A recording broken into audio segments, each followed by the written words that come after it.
नमस्कार, मैं कुलदीप सिंह राव। आज मैं आप लोगों से 2 टॉपिक्स के बारे में कुछ बातें शेयर करना चाहता हूँ, जो कि अभी बहुत लोगों में जानकारी उसकी ज़रूरत है। फर्स्ट थिंग है फूड हैबिट्स एंड सेकंड चीज़ है स्लीपिंग हैबिट्स। ये दोनों हमने देखा होगा आजकल के घरों में, बच्चों में, पेरेंट्स में जो जॉब करते हैं, सब ये दोनों प्रॉब्लम से कहीं न कहीं जूझ रहे हैं, या अगर कोई जॉब्स में है या कोई बिज़नेस में है, तो उनका फूड हैबिट्स का, फूड का जो टाइम टेबल है वो सेट नहीं हो पाता है। किसी को कोई बिजनेस के टाइम पे कोई बिजी है तो वो खाना हो सकता है उनका लंच टाइम शाम तक हो जाए। ये हैबिट्स हमको कुछ चीज़ें उस बारे में मैं आपको कुछ शेयर करता हूँ। फर्स्टली जो फूड हमारी हैबिट्स है वो हमारे स्लीपिंग शेड्यूल को भी बिगाड़ देती है। फूड हैबिट्स में हमें ये चीज़ मेन ध्यान रखनी है कि हमें ब्रेकफास्ट हमेशा हैवी लेना ही चाहिए। कभी भी अपना ब्रेकफास्ट स्किप नहीं करना चाहिए, क्योंकि हमारी पूरी बॉडी जो है वो ब्रेकफास्ट जब हमने अच्छा किया है उसी की एनर्जी से हमारी बॉडी वर्क करती है।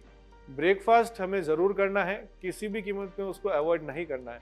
कोई सोचते हैं कि हम डाइटिंग कर लें, हम खाना छोड़ दें या हम एक टाइम खाना खाएं, उससे कुछ नहीं होगा, क्योंकि आप परमानेंटली पूरी लाइफ टाइम तो आप अपना एक टाइम, ऐसा नहीं कि आप एक टाइम खाने पे ही आप जिंदा रहोगे। आपका जो रेगुलर टाइम है, मीन्स आप पूरी लाइफ टाइम कैसे चलोगे? आपको 2 टाइम 3 टाइम तो खाना खाना है ही है, तो ये आप कभी नहीं छोड़ सकते। आप अगर वेट लॉस कर रहे हैं तो ऐसा नहीं है कि आप एकदम से एक टाइम खाना खा के वेट लॉस करें। आप वेट लॉस करें, उसके लिए वर्कआउट करें।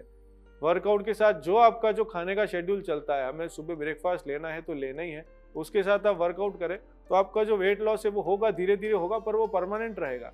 आप जो वेट लॉस हम जो करते हैं कि भाई हमने खाना कम कर दिया, अगर वो आपने एकदम से कम कर दिया तो आपका जिस स्पीड से आपका वेट कम हो रहा है उससे डबल स्पीड से आपका वेट बढ़ भी जाएगा। इसलिए हमेशा अपने को ध्यान रखना है कि ब्रेकफास्ट हमें ज़रूरी करना है, लंच हमें टाइम पे लेना है, डिनर सोने से 3-4 घंटे आपको पहले ले लेना है। स्लीपिंग में ये फूड हैबिट्स काम इसलिए आती है क्योंकि बहुत हमने देखा है कि लोग 3-4 घंटे, किसी को नींद आती है, कोई सो नहीं पाता, किसी को नींद ही नहीं आ पाती है। ये बड़ों में भी प्रॉब्लम्स है और बच्चों में भी प्रॉब्लम्स है। बच्चों के लिए ये सलाह है कि आप थोड़ा खेलें, वर्कआउट ज़रूरी है। मॉर्निंग खेलें या शाम को खेलें, थोड़ा वर्कआउट ज़रूरी है। कैफीन जो कॉफ़ी वगैरह है वो खाने से या सोने से 3-4 घंटे पहले आप अवॉइड करें, नहीं लें उससे। और दूसरा, जैसे आपके जो डिफ़िकल्ट सब्जेक्ट है, ये बच्चों की बात कर रहा हूँ मैं, जो डिफ़िकल्ट सब्जेक्ट है उनको पहले कर लें। रात को अगर आप स्टडी करते हैं तो इजी जो टॉपिक्स या सब्जेक्ट है उनको लें। जो कॉरपोरेट फील्ड से हैं या जो सर्विस में है उनको अवॉइड करना चाहिए रात को। अगर